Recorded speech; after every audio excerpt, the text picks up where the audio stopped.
The clock on the kitchen wall ticks past 8, and I'm still sitting here, staring at the table I set hours ago. It's my 38th birthday, and the apartment feels too big, too quiet. I spent the morning arranging everything just right: clean plates, polished glasses, a centerpiece of white lilies I picked up because they looked hopeful. The bottle of whiskey, my favorite, sits unopened in the middle, its amber glow catching the light from the chandelier. I thought someone would show up. My parents, maybe, or a cousin, or at least Selena. But the doorbell hasn't rung, and the silence is starting to feel like a guest I didn't invite. I lean back in my chair, the leather creaking under me, and try to shake off the weight in my chest. I'm not the type to throw myself pity parties, but this one's hard to ignore. I'm a software engineer, good at fixing problems, breaking things down into logical steps, but I can't debug this. Nobody came. Nobody even called. I glance at my phone again, nothing. No texts, no missed calls, just a blank screen staring back at me like it's disappointed too. I think about calling Selena. She's been distant lately, always rushing off to meetings or weekends away, but she wouldn't forget today. Would she? My thumb hovers over her name, and I hit dial before I can overthink it. The line rings once, twice, then her voice comes through, bright and sharp, like she's mid-laugh. Julian? Oh, hold on. I'm in Europe with your brother. Europe. With Brooks. The words hit like a punch I didn't see coming. I grip the phone tighter, my knuckles whitening, and try to process what she's saying. She's laughing, like it's no big deal, like she didn't just leave me sitting here alone on my birthday. Before I can respond, another voice cuts in, Brooks, smug and smooth as ever. Why bother, man? She's gonna divorce you soon anyway. His words hang there, heavy, like they've been waiting to be said for months. I don't say anything back. I can't. My throat feels tight, and the room seems to shrink around me. Divorce. Is that what this is? Is that why she's been pulling away? Why she's always with him instead of here? I hang up without a word, my hand shaking as I set the phone down. The apartment is quieter now, if that's even possible, and I feel like I'm sinking into the floor. I sit there for a long time, staring at the whiskey bottle, trying to figure out what just happened. My brother, the one who always gets the spotlight, the one who's got more money than sense, is halfway across the world with my wife. And I'm here, surrounded by plates nobody's going to use. I think about calling my parents, but I know they're probably at some gala or golf trip, too busy to check in. They've always been like that. Brooks is the star, and I'm just the guy who's good with computers. I rub my eyes, tired of feeling like this, tired of waiting for people who don't show up. Then I hear it, a soft knock at the door. My heart jumps, just for a second, thinking maybe Selena changed her mind, maybe someone remembered. I cross the room, my socks silent on the hardwood, and open the door. It's Miriam, my old mentor from university, standing there with a bouquet of daisies and a warm smile that feels like a lifeline. Happy birthday, Julian, she says, her voice steady, like she's been planning this all day. I step aside, letting her in, and something in me shifts. She's here. She chose to be here. We sit at the table, and she tells me about her new apartment, her retirement, the way she's learning to bake. I pour us both a glass of whiskey, and the burn feels good, grounding. We talk, and for the first time all night, I'm not thinking about who's not here. I'm just here, with her, and it's enough. Later, when she's laughing at some story about her cat, I pick up my phone. Not to call anyone, not to check for messages, but to take a picture. It's me and Miriam, smiling, the whiskey bottle between us, the lilies in the background. I don't think too hard about it. I just send it to Selena. No caption, no explanation, just the photo. Then I turn my phone off and set it face down on the table. I don't need to hear her response, not tonight. I look at Miriam, who's slicing into a lemon pie she brought, and I feel something I haven't in a long time. Peace. The silence isn't heavy anymore. It's just quiet, like a blank page waiting for something new. I take a sip of whiskey and let the warmth spread through me. This isn't how I thought my birthday would go, but maybe it's better. Maybe this is the start of something I didn't know I needed. I lean forward, listening as Miriam tells another story, and for now, that's all I want. Just this moment, this table, this glass. The rest can wait. It's hard to pinpoint exactly when Selena started to slip away from me, but looking back, I think it was around the time we got married. I'm sitting in my office now, months before that empty birthday, staring at a photo of us from our wedding day. She's radiant in her white dress, her smile wide and bright, and I'm standing next to her, a little stiff in my suit, but happy, really happy. I thought she was everything I could ever want. She was elegant, the kind of woman who could walk into a room and make everyone turn their heads. As a marketing executive, she had this gift for talking to people, making them feel important, whether it was at a fancy gala or a coffee shop. I'm not like that. I'm quieter, more comfortable behind a computer screen, building software that makes things work better, like systems for hospitals to save time and lives. But Selena, she could charm anyone, and for a while, I thought she'd chosen me because she saw something in me that others didn't. I was wrong. I set the photo down on my desk, rubbing my temples, trying to make sense of how we got here. After the wedding, things changed, slow at first, then all at once. She stopped asking me how my day went, stopped sitting with me on the couch to watch those old sci-fi movies we both liked. I'd come home from work, my head full of code and deadlines, and she'd be on her phone, texting or scrolling, barely looking up. Just work stuff, she'd say if I asked. But her voice was always sharp, like I was interrupting something more important. I tried to brush it off, told myself she was busy, that her job demanded a lot. But then the weekends started disappearing. She'd pack a bag and say she was visiting friends or going to some networking event, and I'd nod, not wanting to seem clingy. I loved her, and love means trusting, right? But the truth was, I was starting to feel like a stranger in my own apartment. I leaned back in my chair, the hum of my computer filling the quiet. I think about Brooks, my brother, and how he's been around more lately. Not with me, but with her. He's always been the loud one, the guy who throws money around like it's nothing, the one our parents brag about at every family dinner. He's got his real estate deals, his flashy cars, and a way of talking that makes people hang on his words. I'm not jealous of him, not really, but I've always known he gets the attention I never did. Growing up, I was the kid who fixed the family computer, who built apps for fun, but to them, I was just good with tech. Brooks was the star, and I was the shadow. So when Selena started spending time with him, calling it family stuff, I didn't question it at first. I wanted to believe it was innocent, that they were just bonding because she was part of the family now. But there was this one night, maybe 6 months ago, that I can't shake. I came home early from a late coding session, and they were in our living room, laughing over glasses of wine. The air felt thick, like I'd walked into something I wasn't supposed to see. "Oh, Julian, you're back," she said, her voice too bright, and Brooks just smirked, leaning back on the couch like he owned the place. I mumbled something about being tired and went to bed, but I lay there for hours, staring at the ceiling, wondering why I felt so small in my own home. After that, it got worse. She'd mentioned Brooks in passing, how he took her to some exclusive restaurant, how he knew all the right people for her career. I'd listen, nodding, trying to be supportive, but each word felt like a brick piling up between us. I started to notice how she'd light up when she talked about him, how her eyes would spark in a way they hadn't for me in months. I'd ask her to stay home sometimes, maybe have dinner together, but she'd wave me off, saying she had plans, and I'd end up eating alone at the kitchen table, the TV on just to fill the silence. I'm not proud of it, but I started checking her phone when she was in the shower, not all the time, just once or twice. The messages weren't blatant, but they were there. Brooke sending her memes, her replying with laughing emojis, plans to meet up for drinks. Nothing I could point to and say, "This is wrong," but enough to make my stomach twist. I never confronted her. I didn't know how. I'm not the guy who yells or makes a scene. I solve problems logically, step by step, but this wasn't a bug I could fix with a few lines of code. I look at the wedding photo again, and it feels like it belongs to someone else's life. I loved her completely, quietly, the way I do everything, but now I'm starting to see I was just background noise to her. She wanted the spotlight, and I couldn't give her that, not like Brooks could. I closed my eyes, letting the weight of it settle.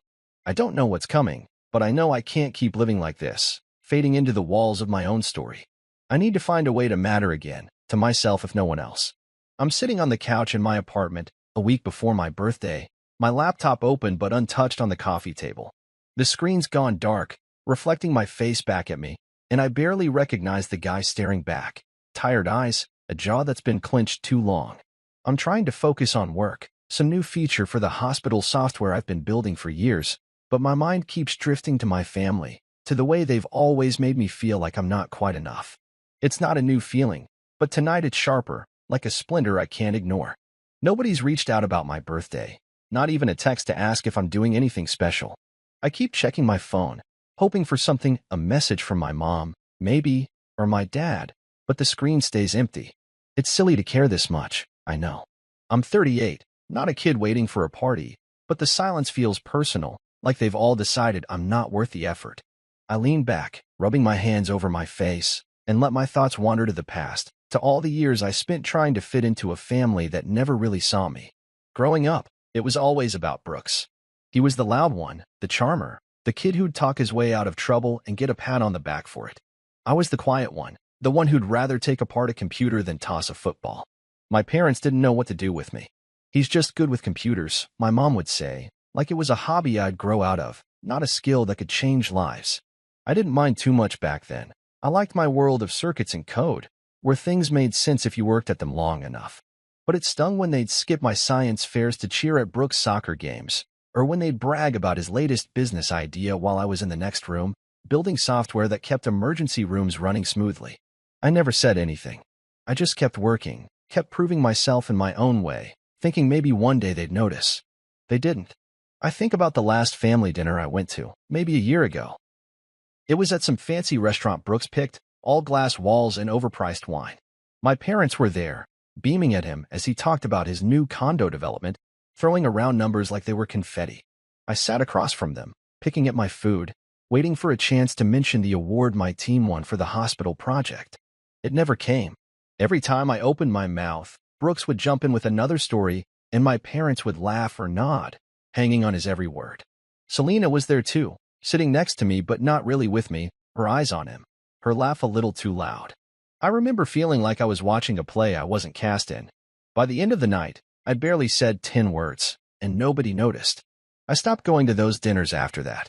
I told myself it was because I was busy, but the truth is, I was tired of being invisible. I stand up now, pacing the living room, my socks scuffing against the rug. The apartment feels too big tonight, like it's swallowing me whole. I think about calling my mom, just to see if she remembers my birthday's coming up, but I can't bring myself to do it. What if she doesn't? What if she brushes it off with some excuse about how busy they are? I've spent so long trying not to care, trying to be the guy who doesn't need their approval, but it's not working anymore.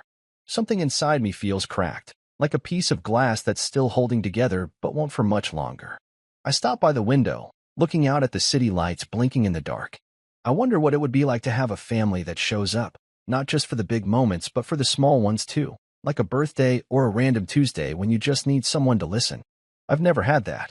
Even when I was a kid, I'd spend holidays in my room, tinkering with gadgets, while Brooks and my parents made plans without me. I told myself it was fine, that I liked being alone, but now I'm not so sure. Alone isn't the same as lonely, and I'm starting to feel the difference. I think about Selena, how she's been pulling away, spending more time with Brooks than with me. I wonder if she's part of this too, if she's decided I'm not worth showing up for either. The thought makes my chest ache, but I push it down, not ready to face it yet. I walk back to the couch and pick up my phone again, scrolling through my contacts. There's nobody I feel like calling, nobody I trust enough to say, I'm hurting, and I don't know why it's hitting me this hard. My thumb hovers over Miriam's name, my old mentor from college, but I don't press it. I haven't talked to her in years, and what would I even say? That my family forgot me? That I'm scared my wife's leaving me for my brother? It sounds pathetic, even in my head. I set the phone down and close my eyes, letting the quiet settle over me. This isn't just neglect anymore. It's something bigger, something that's been building for years. It's abandonment, plain and simple, and I don't know how to fix it. All I know is I can't keep waiting for them to change, for them to see me. I need to do something, anything, to stop feeling like this. I open my eyes and look at the laptop again. Maybe work's not the answer tonight, but it's something I'm good at, something I control. I sit down, wake the screen, and start typing, losing myself in the familiar rhythm of code. It's not much, but it's a start, a way to remind myself I'm still here, even if nobody else thinks so. I'm sitting at my desk 2 weeks before my birthday, the glow of my computer screen the only light in the room. The apartment's quiet, like it's been most nights lately, and I'm scrolling through emails, trying to focus on work but feeling that familiar ache in my chest. Selena's out again, some work event, she said, but I don't ask anymore. I know she won't tell me the truth, and I'm too tired to chase it. My birthday's coming up, and I keep thinking about how nobody's mentioned it, not her, not my parents, not even a coworker. I don't want a big party or anything, but the idea of another year passing without anyone noticing stings more than I want to admit. I lean back in my chair, running my hands through my hair, and stare at the ceiling. I need to do something different this time, something that feels like it matters. That's when I think of Miriam, my old mentor from college. She was the one person who always saw me, not just as a coder, but as someone with ideas, someone worth listening to. I haven't talked to her in years, not since she moved away after I graduated, but I heard she's back in the city, retired now. My fingers hover over my phone, and before I can talk myself out of it, I find her number and call. She picks up on the second ring, her voice warm and familiar, like no time's passed at all. "Julian, what a surprise," she says, and just hearing her say my name makes me feel steadier. We talk for a bit, about her new place, about my job, and then I blurted out, "I'm turning 38 soon, and I want to have a small dinner, just a few people. Would you come?" There's a pause, and I hold my breath, worried I've overstepped, but then she says, "I'd love to. Tell me when and where." I hang up feeling lighter, like I've taken a step towards something real. Fast forward to the night of my birthday, and I'm standing in my apartment, the table set with plates I polished myself, the whiskey bottle I picked out weeks ago waiting in the center. The clock's ticking past 7, and nobody's here. Not Selena, not my family. Nobody. I've been trying not to check my phone, but I can't help it. Still no messages, no calls. I called Selena earlier, and she laughed about being in Europe with Brooks, his smug voice cutting in about divorce. I hung up, sent a photo with Miriam later, and turned my phone off. That's done now. I'm trying to shake off the hurt when the doorbell rings, soft but clear. My heart lifts, just for a second, and I cross the room to open it. There's Miriam, standing in the hallway with a bouquet of daisies and a foil-covered dish that smells like lemon and sugar. "Happy birthday," she says, her eyes crinkling with a smile that feels like home. I step aside, letting her in, and the weight I've been carrying all day starts to loosen. She sets the flowers in a vase I didn't even know I had, chatting about how she's been experimenting with baking since she retired. "This is lemon pie," she says, uncovering the dish. "I hope it's edible." I laugh, the sound surprising me, and grab 2 glasses for the whiskey. We sit at the table, and she raises her glass, looking right at me. "To you, Julian," she says. "To the man who builds things that matter, even when nobody's watching." Her words hit me hard, not because they're fancy, but because they're true. She sees me, the way I've always wanted to be seen, and for the first time tonight, I feel like I'm enough. We talk about everything, her teaching days, my latest project, the way the city's changed since we met. She tells me about a student she had who reminded her of me, someone quiet but fierce when it came to solving problems. I tell her about the hospital software, how it saved lives in ways I never expected. It's not bragging. It's just easy with her, like I don't have to prove anything. The whiskey burns smooth, and the pie's better than she gave herself credit for, tart and sweet all at once. Hours pass, and I don't even notice. I'm not thinking about Selena or Brooks or my parents. I'm just here, in this moment, with someone who showed up when nobody else did. Later, when we're clearing the plates, I pick up my phone without thinking and snap a photo of us. My arm's around her shoulder, and we're both smiling, the whiskey bottle and flowers in the background. I don't plan to send it. It's just for me, a reminder of this night. But then I think of Selena, of her laugh when she said she was with Brooks, and I open my messages. I send the photo, no words, just the image. It's not about making her jealous or getting even. It's about closing a door, about saying I don't need her to make this day matter. I turn my phone off again and set it down, feeling a calm I haven't in months. Miriam's telling a story about her cat knocking over a plant, and I laugh, really laugh, for the first time all day. The apartment doesn't feel empty anymore. It's just us, this table, this night, and it's more than I thought I'd have. I pour another splash of whiskey and settle back in my chair, letting her voice fill the room. This isn't the birthday I planned, but it's the one I needed, and for now, that's enough. It's the morning after my birthday, and I'm sitting at the kitchen table, the remnants of last night still scattered around me, empty whiskey glasses, a half-eaten lemon pie, the daisies Miriam brought drooping slightly in their vase. The apartment's quiet again, but it's not the heavy kind of quiet from yesterday. It's softer, like the world's giving me a moment to breathe. My phone's been off since I sent that photo of me and Miriam to Selena, and I'm not ready to turn it back on. I know what's waiting for me, missed calls, texts, maybe even voicemails, and I don't have the energy to deal with them yet. I sip my coffee, the mug warm against my palms, and think about last night, how Miriam stayed until almost midnight, how we talked about things I haven't said out loud in years. It wasn't just catching up. It was like she was reminding me who I am, the guy who used to dream big before I got caught up in trying to please everyone else. I'm still thinking about her toast, about building things that matter, when my phone buzzes on the counter. I forgot I turned it on for a second to check my work email. I pick it up, and the screen lights up with notifications, 10 missed calls from Selena, then 20, now 30 as another one rolls in. I let it go to voicemail, my thumb hovering over the screen as texts pop up one after another. Who is she? The first one reads. Then, answer me. Then, Julian, this isn't funny. I stare at the words, and a faint smile tugs at my lips, not because I'm happy, but because it's so predictable. She's not upset that she wasn't here, not sorry for leaving me alone on my birthday. She's just mad about the photo, about the idea that I might not be sitting here waiting for her. I set the phone down, screen up, and watch it buzz again. Another call, another text, but I don't pick it up. Instead, I think about Miriam, about how she showed up when nobody else did, how she didn't need me to be anything other than myself. We talked about dreams last night, about the ones I used to have before I got married, before I started measuring my life by other people's expectations. I told her how I wanted to build something bigger than software, something that could change how people connect, how they heal. She listened, really listened, and said, "You're already doing that, Julian. You just stopped believing it." Her words stuck with me, like a key turning in a lock I didn't know was there. I get up and walk to the window, looking out at the city waking up. Cars crawling through the streets, lights flickering off in the buildings across from mine. I've been surviving here, not living. I've been going through the motions, working long hours, coming home to an empty apartment, hoping Selena would notice me, hoping my family would remember I exist. But last night, sitting across from Miriam, I realized I don't want to keep doing that. I don't want to be the guy who waits for people who don't care if I'm breathing. My phone buzzes again, and I glance at it, another voicemail, probably Selena yelling or crying, or both. I don't listen. I turn it off completely this time, shoving it into a drawer like I'm locking away a distraction. I don't need to hear her voice to know what's real. She's been gone for months, maybe longer, and I've been too stubborn to admit it. I think about Brooks, too, about his smug comment on the phone yesterday, about divorce like it's a done deal. Maybe it is. Maybe that's what this has been leading to all along.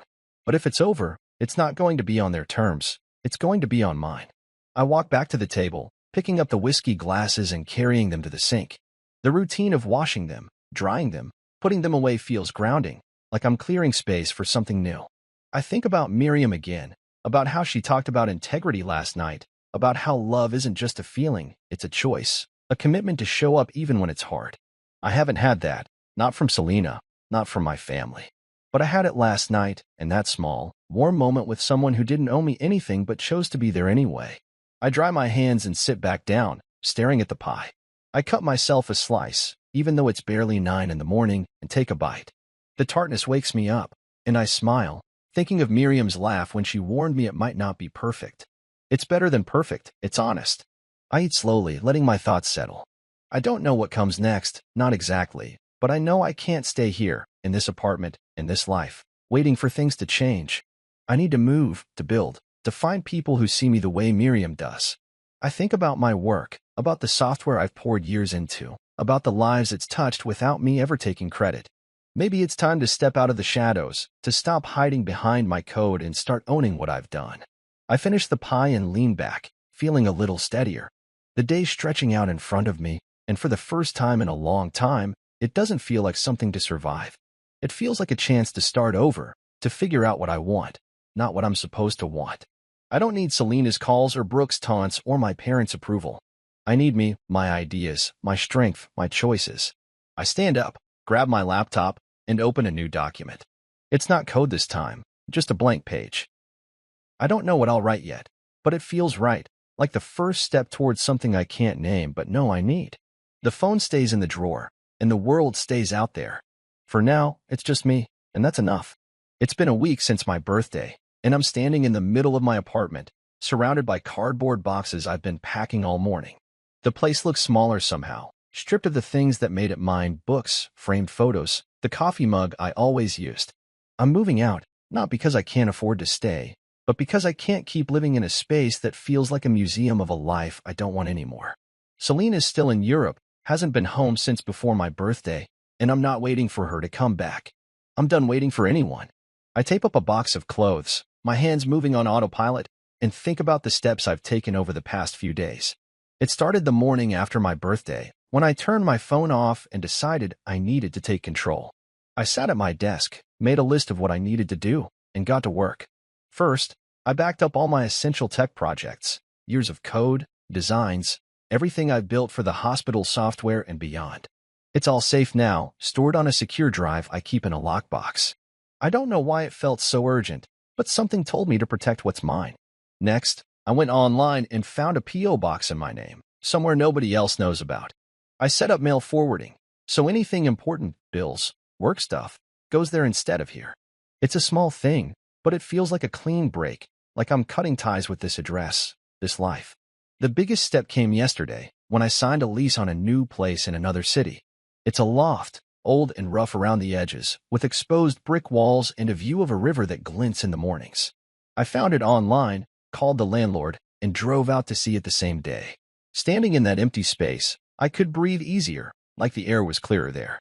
It's not fancy, not like the sleek apartment I'm leaving behind, but it's mine. No memories of Selena, no echoes of Brooks or my parents. Just a blank slate. I grab another box from the stack in the corner and start packing my books, wrapping them carefully in bubble wrap.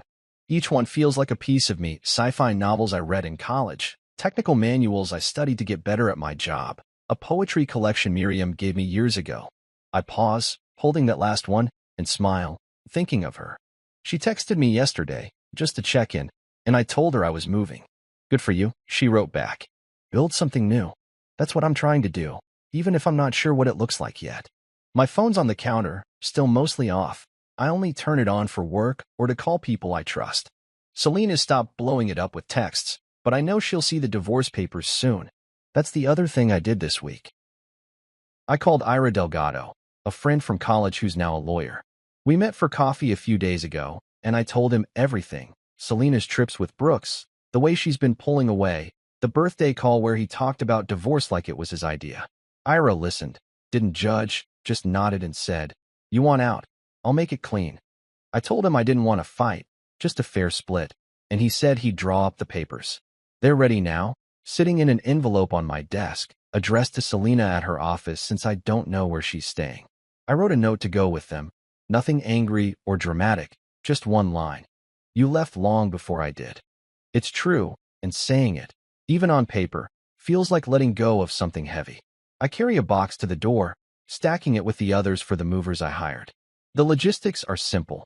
Most of my furniture's staying, since the new place is furnished, and I don't want anything that reminds me of here. I'm keeping my tech gear, my books, my clothes, and a few small things, like the whiskey glasses from my birthday. Everything else can go. I glance around, making sure I haven't missed anything, and spot a photo frame on a shelf, one of me and Selena at a beach last year.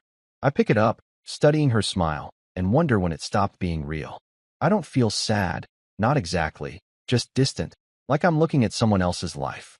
I set it down, leaving it for her to find, or not. It doesn't matter anymore. I head to the kitchen, grab a glass of water, and lean against the counter, thinking about what's next. The new city's a few hours away, far enough to feel like a fresh start, but close enough for work if I need to come back. I've got a meeting with my team tomorrow, and I'll tell them I'm working remotely for a while. They won't care, my code's solid, and I've always delivered. But part of me wonders if I'm ready to step up in other ways, to stop hiding behind my work and start owning it. I shake my head, pushing the thought aside for now. One step at a time. I walk back to my desk, pick up the envelope with the divorce papers, and slip it into my bag. I'll drop it off at a courier service later, make sure it gets to her office before she's back from Europe. I don't know how she'll react. Maybe she'll call, maybe she'll show up, but I'm not scared of it anymore. I'm not running away. I'm walking towards something better, something I choose. I grab my keys, take one last look at the apartment, and step outside, locking the door behind me. The hallway's quiet, the air cool against my skin. I feel lighter, like I've shed a layer of something I didn't need. The elevator dings, and I step in, ready to leave this place behind. Whatever comes next, I'm not looking back. I've been in my new city for a week now, and I'm standing in the loft I rented, the morning sun spilling through the tall windows and painting the brick walls gold. The place is still sparse. Just a bed, a desk, my tech gear, and a few boxes I haven't unpacked, but it feels right, like I can breathe here. I'm sipping coffee from a chipped mug I found in a thrift store, staring out at the river glinting below, and thinking about how different this feels from the life I left behind. The divorce papers are on their way to Selena. My old apartment's empty, and for the first time in years, I'm not waiting for anyone else's approval. But it's not just the move that's got me feeling this way, it's what I've started to reclaim, starting with my work. Most people don't know I'm the guy behind MediVault, a data platform that's changed how hospitals share information. It's worth over $80 million now, but I never talked about it, never needed to. I built it quietly, let others take the spotlight while I focused on making it better. That was fine when I thought I had a family, a wife, people who'd see me for more than my code. But now, with nobody showing up for me, I'm starting to see power in what I've created, not for bragging, but for standing on my own. I set my mug down and walked to my desk, where my laptop's open to an email from an old colleague, Sarah, who runs a tech conference. She's asking me to speak next month, says people are buzzing about MediVault's latest updates. I haven't done much public stuff before. Brooks was always the one charming crowds, but I type a quick reply, saying I'm in. It's a small step, but it feels like claiming something I've ignored too long. I lean back in my chair, thinking about how I got here. A few days ago, I called a couple of industry contacts, people I've worked with over the years. I didn't say much, just checked in, asked about their projects, mentioned I was stepping back into MediVault's leadership. Word spread fast. By yesterday, I had messages from investors, developers, even a reporter wanting to know the story behind the silent architect. I didn't respond to most of them. I'm not ready for that yet, but it's strange, seeing how people react when they realize I'm the one who built something they rely on. I always thought staying quiet was enough, that the work would speak for itself. Maybe it did, but now I'm starting to think I need to speak for it too. I get up and pace the loft, my boots echoing on the wood floor. There's a memory nagging at me, something from a year ago when Brooks tried to get involved with MediVault. He called it a gold mine, wanted to push for a quick sale, take a cut for himself. I shut him down, told him it wasn't about money, it was about saving lives. He laughed, said I was naive, that nobody cared about nerd stuff unless it came with a big check. I ignored him then, but now I wonder if he's been waiting for a chance to take what I built. He's always wanted the glory without the grind, and I've let him think he could outshine me because I didn't care about the spotlight. Not anymore. I sit back down and open my laptop again, pulling up MediVault's internal files. I've been out of the CEO role for a while, letting a board handle the big decisions while I focused on coding. But yesterday, I called a meeting with the team, told them I'm stepping back in. Nobody argued. Most of them know I'm the reason the platform works as well as it does. We talked about new features, ways to make it faster, more secure, things I've been sketching out in my head for months. It felt good, like slipping into a jacket that fits just right. I'm not doing it for fame or money, though I won't lie. Knowing it's mine, knowing I built something nobody can take away, feels like armor against everything I've lost. My phone buzzes on the desk, and I glance at it. It's Miriam, texting to ask how I'm settling in. I smile, typing a quick reply about the view and the coffee. She's been checking in every couple of days, not pushing, just letting me know she's there. It's strange, having someone care without expecting anything back. I tell her I'm good, that I'm figuring things out, and she sends a thumbs-up emoji that makes me laugh. I set the phone down and look out the window again. The city's waking up, people walking along the river, a dog chasing a ball, life moving forward. I think about the people who used to laugh at me, not just Brooks but colleagues, even some friends who thought I was just a coder, nothing special.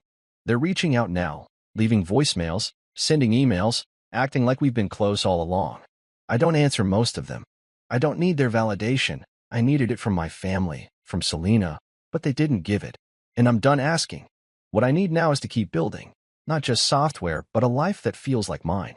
I close my laptop and grab my jacket, deciding to take a walk. The air outside is crisp, the kind that wakes you up, and I head toward the river, hands in my pockets. I pass a cafe, a bookstore, a guy playing guitar on a bench, and it hits me how much I like it here.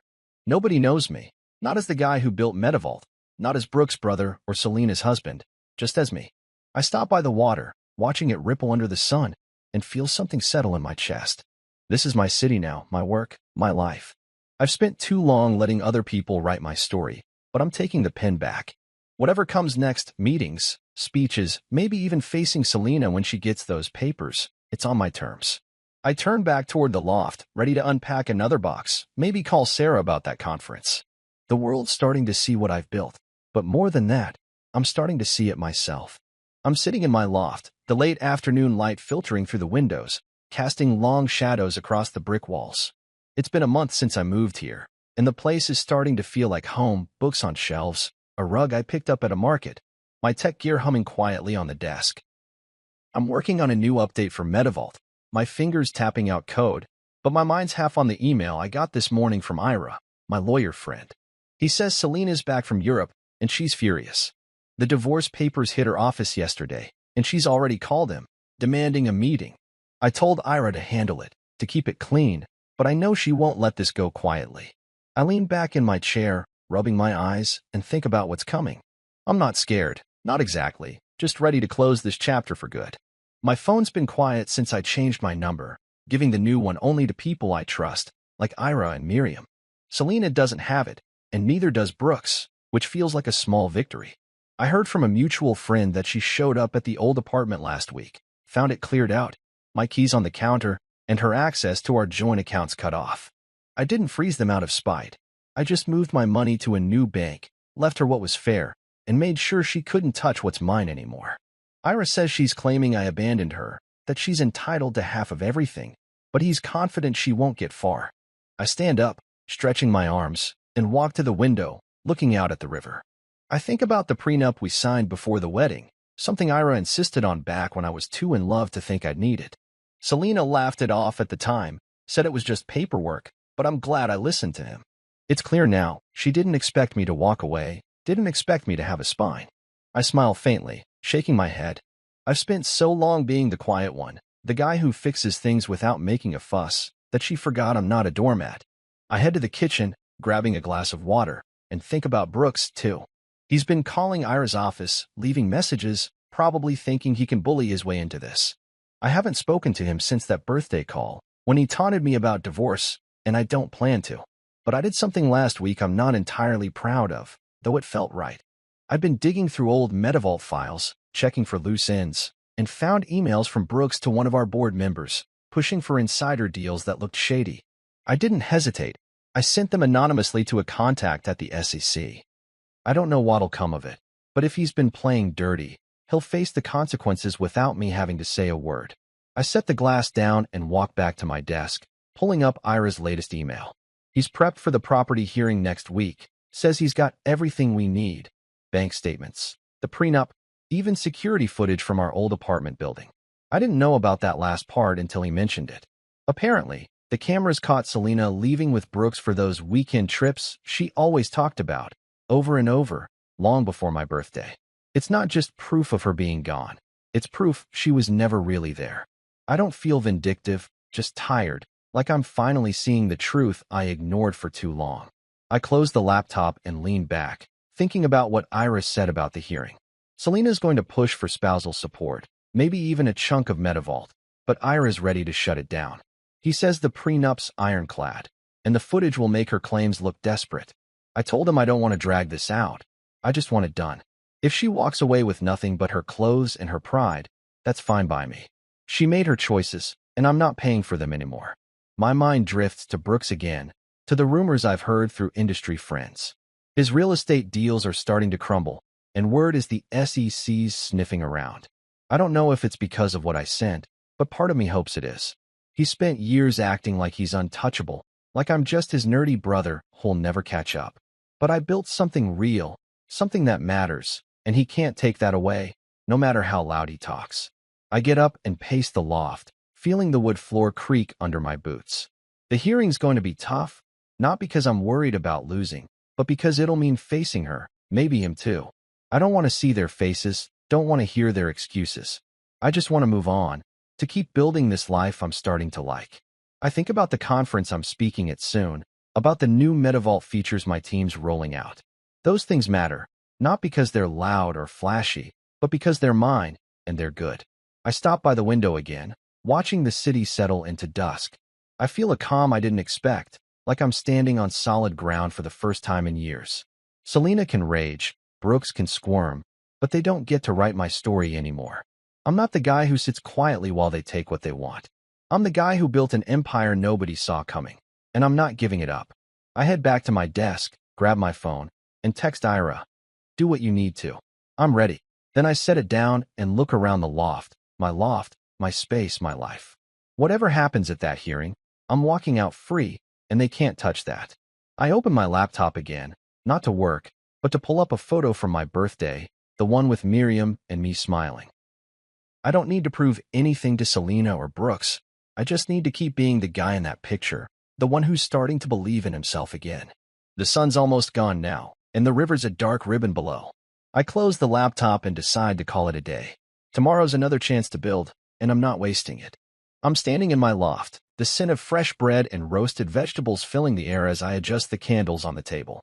It's been months since the divorce papers were signed, since the hearing where Selena walked away with nothing but her designer bags and a scowl. Tonight, I'm hosting a small dinner, not for my birthday or any big occasion, just because I want to. The space feels alive, warm light bouncing off the brick walls, a soft hum of music from a guitarist friend I met at a local cafe, laughter already starting to spill from the few guests who've arrived. I've got a bottle of whiskey open, the same kind I shared with Miriam on my birthday, and a spread of food I helped make, though I'll admit the bread's from a bakery down the street. I'm not a chef, but I'm learning, and it feels good to try something new. I glance around, taking it all in. Miriam's by the window, chatting with Ira, my lawyer friend, who's holding a glass of wine and grinning like he's never seen me this relaxed. There's a couple of local musicians setting up in the corner, tuning their guitars, and a neighbor I've gotten to know, a painter who's always got a story to tell. It's a small group, maybe 10 people, but they're here because they want to be, because they see me, not some version of me they wish I was. I adjust a plate on the table, feeling a nervous energy I haven't had in a while, not bad nerves, just the kind that comes when you're doing something that matters. I think about the past year, how it started with that empty birthday, nobody showing up except Miriam. I was so lost then, sitting in an apartment that felt like a cage, waiting for Selena, for my family, for anyone to care. I don't feel that way anymore. The hearing was the turning point, when Ira laid out the prenup and the footage of Selena leaving with Brooks, week after week. She tried to argue, said I'd pushed her away, but the judge didn't buy it. She left with what she brought into the marriage, her clothes, her jewelry, her ambition, and I walked out feeling lighter than I had in years. Brooks didn't show up to the hearing, probably too busy dodging the SEC investigation I tipped off. Last I heard, his deals were falling apart, and he's laying low, but I don't care enough to keep tabs. That's their world now, not mine. I pour myself a splash of whiskey and take a sip, the burn familiar and comforting. The guitarist starts playing a slow melody, and I catch Miriam's eye across the room. She smiles, raises her glass, and I nod back, grateful for her. She's been a constant these past months, not just a mentor but a friend, someone who reminds me it's okay to be quiet, to build things slowly, as long as they're real. I think about the letter I wrote a while back, one I never sent to my family. I pull it out sometimes, read it to myself, but tonight, I want to share it. Not because I need to prove anything, but because saying it out loud feels like letting go of the last piece of that old hurt. I clear my throat, stepping to the center of the room, and the chatter quiets down. Hey, everyone, I say, my voice steadier than I expect. I just want to say thanks for being here. This year's been a lot, and having you all in my life means more than I can put into words. I wrote something a while ago, something I needed to get out, and I'd like to read it if that's okay. Nobody objects, just nods or smiles, and I pull the folded paper from my pocket. My hands shake a little, but I unfold it and start reading. To my family, I never needed you to be proud. I only needed you to show up. You didn't. And now, neither will I. The words hang in the air, simple but heavy, and I look up to see Miriam wiping her eyes, Ira giving me a small nod. Nobody claps or makes a big deal, and I'm glad. They just listen, and that's enough. I fold the paper and slip it back into my pocket, feeling like I've set down something I've carried too long. Anyway, I say, breaking the silence, let's eat. That gets a laugh, and the room comes back to life, people grabbing plates, passing dishes, talking over each other. I sit at the table, next to Miriam, and listen to the painter tell a story about a mural he's working on. The food's good, Better than I expected, and the whiskey flows, but it's the warmth in the room that fills me up. I think about Medivault, how I spoke at that conference last month and felt, for the first time, like I belonged in the spotlight. People asked questions, wanted my thoughts, and I realized I had something worth saying. I'm not Brooks, all charm and flash, but I'm me, and that's starting to feel like enough. The night stretches on, and I'm laughing at something Ira says about his latest case when I catch my reflection in the window. I don't look like the guy from a year ago, the one who sat alone waiting for a call that never came. I look like someone who's building something, not just code but a life, with people who choose to be here. The musicians play a new song, something upbeat, and a few people start dancing, clumsy but happy. I stay at the table, watching, and Miriam leans over, her voice low. "You did good tonight, Julian." I smile, not sure what to say, but I know she's right. This is good, messy, real, mine. I raise my glass, and we toast to new beginnings, to nights like this, to people who show up. The music keeps going, the candles burn low, and I let myself sink into it, no regrets, no looking back, just this moment and the promise of more. I wake up to the sound of birds outside my loft window, a soft chirping that's become my morning routine in this new city. It's my 39th birthday, and I'm lying in bed, the sheets cool against my skin, watching the first light creep across the brick walls. There's no weight in my chest today, no anxious checking of my phone for messages that won't come. I feel steady, like I've finally landed somewhere I belong. I roll over, grab my phone from the nightstand, and see a few texts already, Miriam wishing me a happy birthday, Ira joking about getting old, a couple of colleagues saying they're looking forward to the next Medivault update. I smile, typing quick replies, and get up to start the day. The loft smells like coffee before I even reach the kitchen, thanks to the machine I set up last night. I pour a cup, the mug warm in my hands, and lean against the counter, thinking about how different this birthday feels from last year. Back then, I was sitting in an apartment that felt like a tomb, waiting for Selena, for my family, for anyone to show up. Nobody did, except Miriam, and that night changed everything. Now, I'm here, in a life I built from scratch, and it's better than I could have imagined. I take my coffee to the window, looking out at the river sparkling under the morning sun. Miriam moved into a cottage a few blocks away a couple of months ago, and we've settled into a rhythm. Weekly dinners, walks by the river, conversations that don't need to be anything more than what they are. She's not family, not in the way most people mean it, but she's home, the kind of friend who shows up without being asked. I think about inviting her over later, maybe cracking open that whiskey we both like, but for now, I'm content to stand here, letting the day unfold. My phone buzzes again, and I check it. A message from a teacher at the middle school where I sponsor a coding club. She sent a photo, and when I open it, my breath catches. It's a group of kids, maybe 12 or 13 years old, standing in a classroom, holding a banner that reads, "Thank you, Mr. Ross. You made us believe we could build something, too." They're grinning, some holding laptops, others waving at the camera, and I can't stop smiling. I started the club on a whim, thinking I could share what I know, but it's become more than that. Those kids remind me of myself at their age, tinkering with computers, dreaming of things nobody else understood. I text the teacher back, thanking her, and save the photo to my phone. It's the best gift I could have gotten, better than any party or bottle of wine.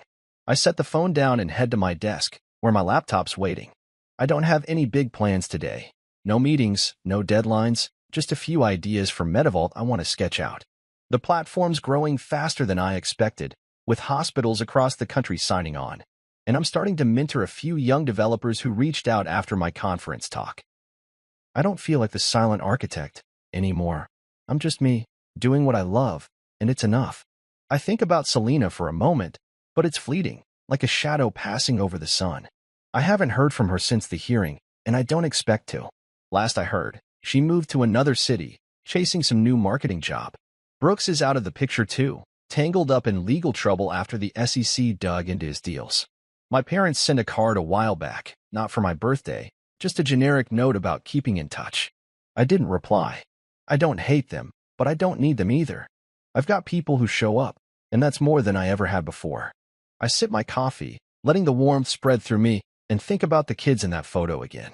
I want to do more for them, maybe expand the club, get them better equipment. I jot a note to call the school next week, see what they need. It's not about being a hero. It's about giving them what I wish I'd had, someone who believed in me before I believed in myself. The morning stretches on, and I decide to take a walk before it gets too warm. I grab my jacket, step outside, and let the city wrap around me, bikes whizzing by, a street vendor selling fruit, the hum of life that's become familiar. I pass the cafe where I met the guitarist who played at my dinner party, wave at the bookstore owner sweeping her steps. This place knows me now, not as anyone special, just as the guy who lives by the river, who stops for coffee and says hello. I end up at the water's edge, sitting on a bench, watching the current move slow and steady.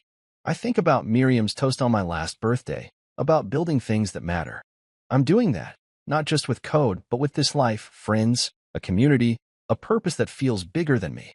I don't need apologies from Selena or my family. Don't need their approval or their regrets.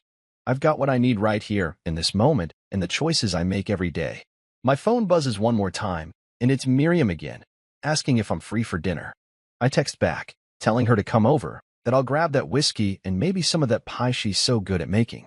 She replies with a smiley face, and I laugh, pocketing the phone. I stand up, stretch, and start walking back to the loft, the sun climbing higher, the birds still singing. The day's mine, and so is the life I'm living, no calls to wait for, no bottles to uncork alone. I'm home, and as I head up the stairs to my door, I know I'm exactly where I'm supposed to be.